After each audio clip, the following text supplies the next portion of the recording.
Hello student, welcome to the video series of Vivekananda public school. Happy Rakshabandhan to all.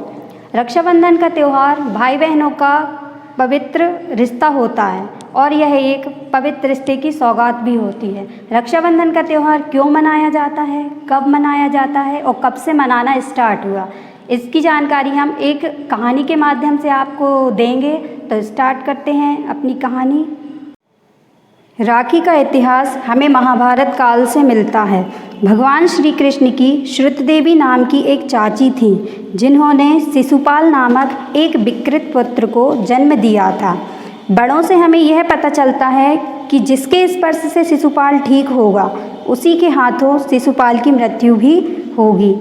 एक दिन जब श्री कृष्ण अपनी चाची के घर मिलने आए और जैसे ही श्रुतदेवी ने अपने बच्चे को श्री कृष्ण के हाथों में दिया, वह बालक एकदम बहुत ही सुंदर हो गया।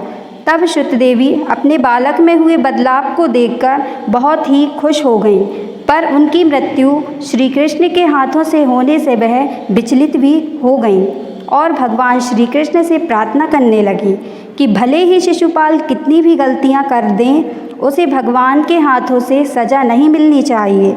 तब भगवान श्री कृष्ण ने अपनी चाची से वादा किया कि मैं उनकी गलतियों को माफ़ कर दूंगा, परंतु उसने अगर 100 गलतियों से अधिक बार गलती की तो मैं उसको माफ़ नहीं करूंगा। शिशुपाल बड़ा होकर चेड़ी नामक राज्य का राजा भी बन गया और वह बहुत ही क्रूर था और भगवान श्री कृष्ण का रिश्तेदार भी था। शिशुपाल अपनी क्रूरता के चलते अपने राज्य को बहुत परेशान किया करता था और बार बार श्री कृष्ण का भी अपमान किया करता था, परंतु एक बार तो उन्होंने हद ही कर दी जब शिशुपाल ने भरी सभा में श्री कृष्ण का अपमान किया और उन्हें बहुत ही निंदा भी किया, परंतु उसने इस बार अपनी 100 गलतियों का आंकड़ा पार कर लिया था। तब भगवान श्री कृष्ण ने अपने सुदर्शन चक्र से शिशुपाल पर प्रहार कर दिया। भगवान श्री कृष्ण की अनेक चुनौतियों के बाद भी शिशुपाल ने अपने गुण नहीं बदले, जिसके कारण अंत में उन्हें अपने प्राणों को भी त्यागना पड़ा। भगवान श्री कृष्ण जब क्रोध में शिशुपाल के ऊपर प्रहार कर रहे थे, उस समय श्री कृष्ण के हाथ की उंगली में चोट भी लग गई थी और हाथ से रक्त भी बहने लगा।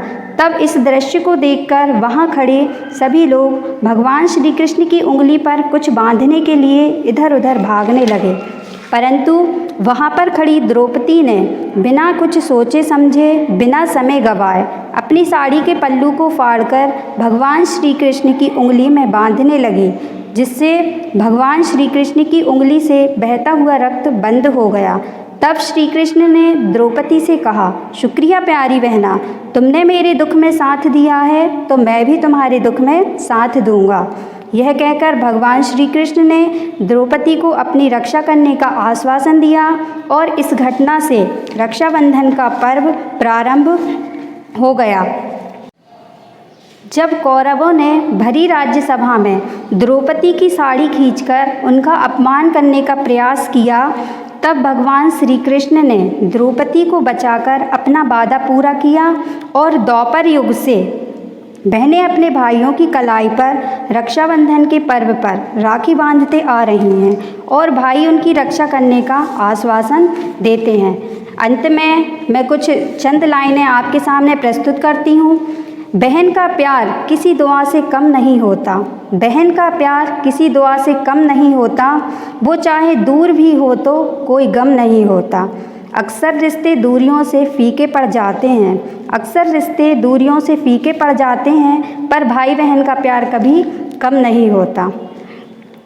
चंदन का टीका और रेशम का धागा, चंदन का टीका और रेशम का धागा, सावन की सुगंध बारिश की फुहार, सावन की सुगंध बारिश की फुहार, भाई की उम्मीद और बहन का प्यार। मुबारक हो आप सभी को रक्षाबंधन का त्यौहार। Thank you.